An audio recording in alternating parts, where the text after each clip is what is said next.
Hello friends, मैं पूजा, मेरे YouTube channel में आप सभी का स्वागत है। तो फ्रेंड्स, चलिए इसके पहले हमने आपको एनसीईआरटी का कुछ चैप्टर पढ़ा दिया था, आपका कुछ बचा हुआ चैप्टर है, तो आज हम उसको ले लेते हैं। तो चलिए देखते हैं, हमने आपको 24 तक पढ़ा दिया है और 25 चैप्टर में आपका है चटपटी पहेलियाँ। तो इसमें से आपके कोई क्वेश्चन है नहीं, तो हम देखते हैं चैप्टर नंबर 26, जिसमें है फौजी वहीदा। तो ये जो फौजी वहीदा है, ये बहुत ही इम्पोर्टेंट है। तो देखिए, इसमें से एक फौजी वहीदा होती है जो उनके बारे में इसमें कहानी दी हुई है। तो आपको कहानी नहीं पढ़ना है, सिर्फ ये जानना है कि फौजी वहीदा कौन थी, कहाँ की थी, ये क्या करती थी। तो वो चीज़ें हमने वो आपको क्वेश्चन में आपको निकाल के रखा हुआ है। और इसके पहले हमने वीडियो में आपको सारे क्वेश्चन, सॉरी, इसके पहले वीडियो हमने आपको जो बनाया है उसमें और सारे क्वेश्चन हमने आपको लिखा है। और जैसे कि और सारे जो चैप्टर है वो इसके पहले वाले वीडियो में है, जो हमने प्लेलिस्ट में आपको बना के रख दिया, तो आप जाके देख सकते हैं वहाँ से। तो चलिए देखते हैं, क्वेश्चन नंबर 1 क्या है हमारा। पहला क्या है कि वहीदा प्रिज्म किस गांव से थी। ठीक है, यहाँ पे क्वेश्चन क्या है, आप सिर्फ इनके बारे में जानिएगा। और जब वहाँ पे हम आपको बार बार करते हैं कि जब ये चीज़ें आप पढ़े रहेंगे, तो जब आप एग्ज़ाम देने जाएंगे तो वहाँ पे आपको क्वेश्चन सामने आएगा, तो ये चीज़ें याद रहेंगी, तो आप सही आंसर ऑटोमेटिक करके आएंगे। तो चलिए देखते हैं कि वहीदा प्रिज्म किस गांव से थी। पहले यहाँ पूछा वहीदा प्रिज्म का गांव कहाँ है, तो इनका गांव कहाँ था, थन्ना मंडी गाँव से थी। कहाँ से थी, थन्ना मंडी गाँव से थी। जब ये थन्ना मंडी गाँव से थी, तो दूसरा क्वेश्चन हमारा यहाँ पे पूछ लेता है कि थन्ना मंडी गाँव कहाँ पर है। तो थन्ना मंडी गांव जो हमारा है वो जम्मू कश्मीर के राजौरी में है। कहाँ पर है, जम्मू कश्मीर के राजौरी में है। तो चलिए हम नेक्स्ट देखते हैं क्या हमारा है। अब इन्हीं के बारे में, अब ये कहाँ की रहने वाली थी हमें पता चल गया। नेक्स्ट क्या हमारा कि जो ये लेफ्टिनेंट कमांडर वहीदा प्रिज्म कौन है। ये वहीदा प्रिज्म क्या थी, लेफ्टिनेंट कमांडर थी। तो यहाँ पे पूछा है कि लेफ्टिनेंट कमांडर वहीदा प्रिज्म कौन है। तो यहाँ पे हम आंसर बताएंगे कि भारतीय नौसेना में क्या थी, ये डॉक्टर हैं। भारतीय नौसेना में क्या है, डॉक्टर हैं।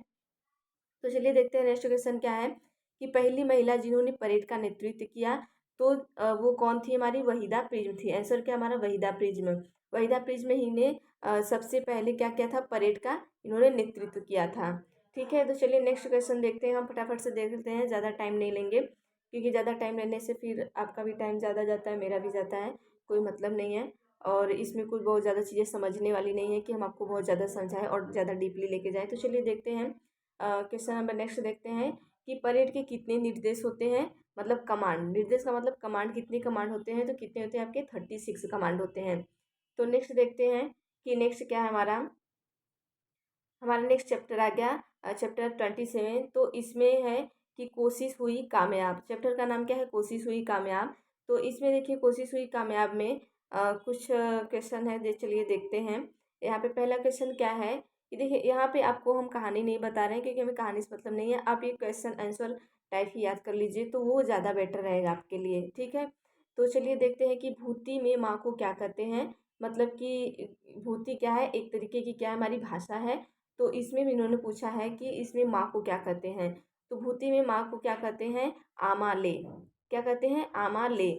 उसके बाद क्वेश्चन नंबर 2 देखते हैं क्या है। क्वेश्चन नंबर 2 हमारा है कि लद्दाख में तिब्बत भाषा बोली जाती है, तो उसे क्या कहते हैं। लद्दाख में देखिए, यहाँ से एक क्वेश्चन और आपका बन जाता है कि लद्दाख, ठीक है, लद्दाख में तिब्बत भाषा। अब ये पूछ सकता है कि तिब्बत भाषा बोली जाती है तो कहाँ बोली जाती है, आपका लद्दाख में बोली जाती है। तिब्बत भाषा कहाँ बोली जाती है, लद्दाख में बोली जाती है। और ये जो लद्दाख में बोली जाती है, तो उसे हम क्या कहते हैं, तो उसे क्या कहते हैं, भूति कहते हैं। क्या कहते हैं, भूति कहते हैं। लद्दाख में जो हमारी तिब्बत भाषा बोली जाती है उसे क्या कहते हैं, भूति कहते हैं। अब चलिए देखते हैं कुछ भूति के बारे में। भूति के बारे में क्या पूछा गया है कि भूति में पिता को हम क्या कहते हैं। भूति में पिता को क्या कहते हैं, तो क्या कहते हैं, आबाले। क्या बोलते हैं, आबाले। तो चलिए देखते हैं, यहाँ पे ये भी देख लीजिएगा कि जो हमारा लद्दाख है, लद्दाख को हम ठंडा रेगिस्तान भी कहते हैं। लद्दाख को क्या कहते हैं, ठंडा रेगिस्तान भी कहते हैं। तो नेक्स्ट हम देखते हैं क्या हमारा आएगा यहाँ पे। तो चलिए देखते हैं। अभी हम आपका देखिए कुछ दिन तक ऐसे ही क्लास लेंगे, क्योंकि थोड़ा हमें प्रॉब्लम है पैर में, तो थोड़ा ठीक होने के बाद मैं आपको बोर्ड पे क्लास लूँगी। तो शायद अगर एक हफ्ते में शायद आपका अगर एनसीईआरटी ख़त्म हो जाता है इसी तरीके से, तो हम आपका बोर्ड पे उसको सीडीपी की क्लासेस लेंगे। और नेक्स्ट देखते हैं तो हम आपको हिंदी की भी क्लासेस स्टार्ट कर देंगे। तो चलिए हम देखते हैं नेक्स्ट क्या है हमारा। नेक्स्ट क्या है, अब देखिए अगला हमारा एनसीईआरटी है, वो अब चैप्टर नंबर 1 से स्टार्ट होगा। तो चैप्टर नंबर 1 से क्या है हमारा कि कैसे पहचाने चींटी ने दोस्त को। अब यहाँ देखिए क्या है कि चींटी के बारे में एक कहानी है कि चींटियाँ जो है वो कैसे पहचानती हैं, कैसे एक लाइन से चलती हैं, उस टाइप का एक कहानी था। तो इसमें से जो पॉइंट है हमने उसे निकाल के रखा है। तो क्वेश्चन नंबर 1 को हम देख लेते हैं कि क्या इसमें पूछा गया है। क्वेश्चन नंबर 1 आपको है, ठीक दिख रहा होगा आपको। तो चलिए देखते हैं यहाँ पे, वह कौन कीड़ा है जो कई किलोमीटर से अपनी मादा को पहचान लेता है। मतलब यहाँ पे एक कीड़ा है जो क्या करता है, कई किलोमीटर दूर से ही वो अपनी मादा की पहचान कर लेता है। तो कौन सा है वो, रेशम का कीड़ा है। वो कैसे करता है, की गंध से करता है। उसकी गंध से क्या करता है कि उसे पहचान लेता है कि ये जो मादा मतलब कि जो ये मादा है वो क्या है, उनकी है। तो ये क्या करता है, वो अपनी मादा को क्या करता है, उनकी गंध से दूर से ही पहचान लेता है। तो चलिए नेक्स्ट देखते हैं हम क्या है कि मच्छर, मच्छर के बारे में देख लेते हैं कि मच्छर मनुष्य को पहचानते हैं, कैसे पहचानते हैं। तो मच्छर मनुष्य को, अब भाई यहाँ पे देख के तो नहीं पहचानेगा ना कि नहीं कि तुम क्या हो, आप क्या हैं, मतलब आप, आपका नाम क्या है, आपके नाम है, आपके हुलिये से, तो उसे वो नहीं पहचानेगा। वो पहचानता कैसे है कि वो कैसे पहचानता है, मच्छर गंध से पहचानता है। कैसे पहचानता है, अगर इंसान सोया हुआ है तो उसकी शरीर की जो गर्मी है और उसके तलवे का जो गंध है, उसी से वो क्या करता है, पहचान जाता है। तलवे की गंध से, यहाँ पे आपको नहीं दिख रहा होगा तो लिख लीजिएगा, तलवे के गंध से, तलवे के गंध से, ठीक है, तलवे के गंध से। और किसे पहचानता है कि शरीर की गर्मी से, शरीर की गर्मी और तलवे की गंध से पहचानता है। अब देखते हैं यहाँ पे कुछ एक क्वेश्चन है जो कुत्ते के बारे में है। ये भी पूछता है कि कुत्ते अपने क्षेत्र में किसी अन्य कुत्ते के होने की पहचान कैसे करते हैं। तो हम यहाँ पे देख लेते हैं कि वो क्या करते हैं, मलमूत्र से करते हैं। यहाँ पे हम आपको समझा के कि अगर कोई कुत्ता है, अगर वहाँ पे जाके उसने मल या मूत्र को प्रे कर दिया है तो वो ऐसे यहाँ पे है, अगर इस एरिया का कुत्ता है और उन्हों क्या वो कुत्ते देखते हैं अक्सर क्या करते हैं, अपने एरिया में मल मूत्र को कर देते हैं। और अगर ये दूसरा कुत्ता यहाँ पे आता है तो उसकी गंध से इनको क्या होता है, पहचान आ जाता है कि ये हमारे एरिया का कुत्ता नहीं है। तो चलिए देखते हैं, नेक्स्ट देखते हैं। बस आप इतना याद करिएगा कि ये मल मूत्र से अन्य कुत्तों को क्या करते हैं, पहचान जाते हैं। तो नेक्स्ट हमारा क्या है, चिड़िया के बारे में कुछ है तो देख लेते हैं। देखिए ये बहुत इंपॉर्टेंट है, इसमें से क्वेश्चन पूछता ही रहता है। तो चलिए देखते हैं क्या है कि चिड़िया एक लाइन से क्यों चलती हैं। ठीक है, अब आप प्रीवियस ईयर में देखिएगा, वहाँ भी उन्होंने क्वेश्चन पूछा हुआ है, चींटियाँ एक लाइन से क्यों चलती हैं। देखिए जब चींटी आगे चलती है तो वो एक प्रकार की क्या करती है, गंध को छोड़ती है।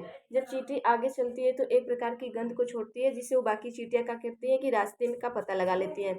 जब वो चींटियाँ क्या करती हैं, चींटियाँ ऐसे चल रही हैं, ठीक है, जब चींटियाँ चल रही हैं तो वो क्या करती है, एक प्रकार का यहाँ से गैस टाइप क्या करती है, गंध छोड़ती है। तो उसी के गंध से अन्य चींटियाँ एक लाइन से चलती रहती हैं और वो ट्रैक पे चलती, अपने ट्रैक पे चलती रहती है। चलिए नेक्स्ट हम देखते हैं, नेक्स्ट क्या है हमारा, नेक्स्ट है कि चींटियाँ अपना सिर बार बार, सॉरी यहाँ पे देखिएगा, ये यहाँ पे गलत हो गया है, यहाँ पे चिड़िया हो गया है। तो यहाँ पे आप चींटियाँ बना लीजिएगा। जो यहाँ पे लिखा हुआ है ये चींटियाँ हैं, ये यहाँ पे चींटियाँ हैं, ठीक है, चींटियाँ हैं, ये जो है यहाँ पे चींटियाँ हैं। और इसके नेक्स्ट में देखते हैं, हम चिड़िया के बारे में देखते हैं। चिड़िया अपना सिर बार बार क्यों हिलाती हैं। आप अक्सर देखे होंगे कि जो चिड़िया होती हैं वो अपना बार बार सर को क्या करती हैं, हिलाती रहती हैं और वो एक ही दिशा में देखती रहती हैं। तो चिड़ जो ये यहाँ पे देखिए क्या है, मेन पॉइंट क्या है कि जो चिड़िया होती है, चिड़िया की आँखों की जो पुतली होती है, आँखों की जो पुतली होती है वो क्या होती है, स्थिर होती है। और इसलिए वो क्या करती है, अपने गर्दन को बार बार घुमाती हैं और ये एक ही समय में अलग अलग आँखों से अलग अलग वस्तुओं को देख सकती हैं। यहाँ देख सकते हैं, अगर चिड़िया है तो क्या करेगी, अब इनका ये स्थिर रहता है, ठीक है, ये क्या रहता है, उनका गर्दन क्या रहता है, स्थिर रहता है। बस वो एक बार इस साइड घुमाएंगी, एक बार इस साइड घुमाएंगी। देखिए इसमें क्या होता है कि इनका जो आँखों की पुतली होती है वो बहुत स्थिर होता है, तो वो क्या करती है, अपने गर्दन को हमेशा बस ऐसे तेज तेज से हिलाती रहती हैं। और ये क्या करती है, एक समय में अगर इनकी एक आंखें बंद कर दे या इनकी एक आंखें नहीं है तो ये मतलब एक आंख से बहुत सारी चीज़ों को देख सकती है। देखिए जैसे हमारी दो आंखें हैं तो हम एक आंख को बंद करके क्या करते हैं कि एक आंख बंद करेंगे तो भी हमें वही वस्तुएं दिखेंगी और दोनों आंखें से भी हमें वही वस्तुएं दिखेंगी। लेकिन ऐसा नहीं है, इनका क्या है कि इनका दोनों आंखें से अलग अलग वस्तुएं देख सकती हैं। मतलब कि अगर एक आंख इनकी बंद है तो दूसरी साइड की वस्तु को देखेंगे, अगर एक आंख बंद कर देंगे तो दूसरी, या तो फिर इनके दोनों आंखें खुली हुई हैं तो ये क्या करेंगी, अगर आप दो लोग खड़े हैं तो आप दोनों लोग अगर साइड साइड में खड़े हैं तो आपको भी देख सकती है, वो उनको भी देख सकती है। मतलब ये दोनों आँख से अलग अलग चीज़ों को देख सकती है, ठीक है। और इसमें एक नोट्स हमने लिखा है, उसको देख लीजिएगा। जो हमारा अंडमान निकोबार में जो सुनामी लहर आई थी उसके बारे में कुछ है क्वेश्चन, तो इसमें से भी देखिए क्वेश्चन पूछता ही रहता है। तो अंडमान निकोबार में जो सुनामी आई थी वो कब आई थी, वो हमारा दिसंबर 2004 में आई थी। और यहाँ पे क्या हुआ था कि जब ये सुनामी आती है तो जानवर क्या करते हैं, विपरीत व्यवहार कर लेते हैं। जब वहाँ के जानवर क्या किए, विपरीत व्यवहार करने लगे, तो जानवरों के विपरीत व्यवहार के कारण वहाँ के लोग क्या हो गए, सुरक्षित हो गए। कभी आपने देखा होगा अगर कहीं बम ब्लास्ट या कुछ हो रहा है तो जो बंदर लोग होते हैं ये सब क्या करते हैं, अलग अलग से व्यवहार अपना करने लगते हैं, तो हमें पता चल जाता है कि यहाँ पे कुछ होने वाला है। तो ऐसे ही हमारा अंडमान निकोबार में हुआ था कि वहाँ के जानवर क्या हुआ कि अलग अलग का व्यवहार करने लगे। उन क्योंकि जानवरों को वो चीज़ें जल्दी पता चल जाती हैं, ठीक है, जानवरों को क्या होता है, वो चीज़ें जल्दी पता चल जाती हैं। तो इसके लिए वहाँ के लोग क्या हो गए, सुरक्षित हो गए थे। अब देखिए नेक्स्ट क्या है, हमारा दूसरा पॉइंट देखते हैं क्या है। दूसरा पॉइंट है कि कुछ पक्षी जानवर अलग अलग स्थितियों में अलग अलग आवाज़ें निकालते हैं। देखिए कुछ पक्षी और कुछ जानवर होते हैं जो अलग अलग स्थिति में क्या करते हैं, अलग अलग आवाज़ निकालते हैं। जैसे अगर खुशी है वो तो खुशी के टाइम अलग आवाज़ निकालेंगे, अगर भय का समय है तो भय के टाइम भय का आवाज़ निकालेंगे। जैसे हमारा बंदर हुआ तो वो खुश है तो अलग तरीके का आवाज़ निकालता है, अगर गुस्सा है तो अलग तरीके का आवाज़ निकालता है।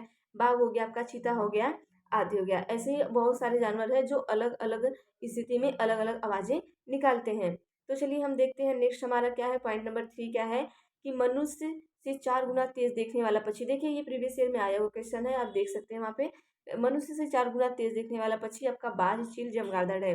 ये क्या करता है कि अगर हमें कोई चीज़ें दिख रही तो वो इनका जो कंसंट्रेशन होता है बहुत अच्छा होता है। तो ये क्या करते हैं कि चीज़ों को 4 गुना अधिक तेजी से क्या करते हैं, देख सकते हैं। ओके, ऑप्शन नंबर 4 हम देखते हैं क्या है हमारा, पॉइंट नंबर 4 क्या है। कुछ जानवर क्या करते हैं, अब देखिए जानवर के बारे में पूछा है। देखिए यहाँ पे क्वेश्चन क्या पूछता है कि जो जानवर होते हैं उनके जानवर को रात में चीज़ें सिर्फ कोई भी वस्तु सफ़ेद दिखाई क्यों देती है। तो इसमें देखिए क्वेश्चन आपको प्रीवियस ईयर में ये पूछा हुआ क्वेश्चन है, आप वहाँ जाके प्रीवियस ईयर में देख सकते हैं। कुछ जानवर के रंग नहीं पहचान पाते हैं। कुछ जानवर क्या होते हैं, रंग नहीं पहचान पाते हैं। और दिन में जगने वाले जानवर कुछ रंग देख पाते हैं, और रात में जगने वाले जानवर पक्षी वस्तु को सिर्फ काला सफ़ेद ही देख पाते हैं। अब देखिए यहाँ पे पूछ सकता है कि जो जानवर होते हैं काला सफ़ेद क्यों दिखाई देता है, क्योंकि वो रात के कारण दिखाई देता है, ठीक है। मतलब जो रात में जागने वाले हैं उन्हें काला सफ़ेद दिखाई देता है। अगर पूछ दिया आपको क्वेश्चन कि किन जानवरों को काला और सफ़ेद वस्तुएं काली और सफ़ेद दिखाई देती है, तो वो रात में जगने वाले जानवर को दिखाई देती है। अगर पूछ दिया कि दिन में जगने वाले जानवर क्या रंग को, कुछ रंग को देख पाते हैं, तो हाँ देख पाते हैं, कुछ रंग को देख पाते हैं। लेकिन जो रात में जगने वाले होते हैं वो क्या करते हैं, रंगों को काला सफ़ेद ही देख पाते हैं। जैसे उल्लू हुआ, अगर आप वहाँ पे खड़े हैं तो या तो उस जानवर को आपको आप ब्लैक दिखेंगे या आपको सफ़ेद दिखेंगे, ठीक है। तो चलिए नेक्स्ट देखते हैं हमारा नेक्स्ट क्या है। अब यहाँ हम कुछ जानवरों के सोने की अवधि को देख लेते हैं, कभी कभी ये क्वेश्चन भी आपको आपसे पूछ सकता है।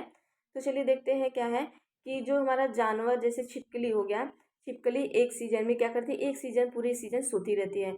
आपने देखा होगा कि ठंड के टाइम क्या होती है कि छिपकली दिखती नहीं है, तो उस टाइम वो क्या करती है, एक सीजन मतलब 6 महीने तक वो छिपकली सोई रहती है। उसके बाद वो क्या करती है, बाहर निकलती है। हमारी जो गाय होती है वो कितनी देर तक सोती है, वो 4 घंटे तक सोती है।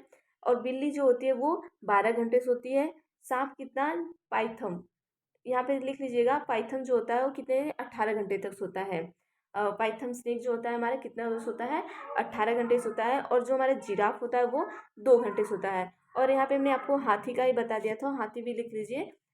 ये 4 घंटे या मतलब ये 4 से या 6 घंटे ऐसे कुछ हमने इसके पहले वीडियो में आपको बता दिया था। 4 घंटे सोती है हाथी जो होती है, 2 से 4 घंटे ही सोती है। तो आप हाथी का भी उस वीडियो से इसमें मेंशन कर सकते हैं, क्योंकि वहाँ पे वो पूछता है हाथी का, तो पूछता ही पूछता है। तो चलिए नेक्स्ट देखते हैं क्या है हमारा। तो चलिए बस हमारा इतना ही क्वेश्चन था। अब इसके आगे हम दूसरा लेंगे, दूसरी वीडियो देखते हैं लेंगे। और चैनल को लाइक सब्सक्राइब शेयर जो समझ में आए कर दीजिएगा। तो देखते हैं हम आपको क्लासेस तो बस ऐसे ले रहे हैं, आप थोड़ा ऐसे कर लीजिए। वैसे भी जो चीज़ें मैं आपको ब्लैक बोर्ड पे दूंगी वही चीज़ें मैं यहाँ पे भी दूंगी। बस हाँ ये है कि सामने से थोड़ा समझाने पे वो थोड़ा चीज़ें अलग समझ में आती हैं। तो चलिए देखते हैं, फिर हम सीडीपी की क्लासेस देखते हैं, इसी तरीके से करेंगे। एक हफ्ते बाद फिर हम आपको कोशिश करते हैं शायद कर लें। तो आप सभी पढ़ते रहिएगा और सीटेट का कोई वो नहीं है, एग्ज़ाम आपका दिसंबर में ही होगा। अगर उन्होंने फॉर्म भरवा दिया है या कुछ किया है तो 1 महीने 1.5 महीने भी वो एग्ज़ाम ले सकते हैं। तो ये तो फिक्स है कि दिसंबर में ही होगा, तो आप नोटिफिकेशन का वेट मत करिएगा। तो चलिए ठीक है, थैंक यू। मिलते हैं नेक्स्ट क्लास में।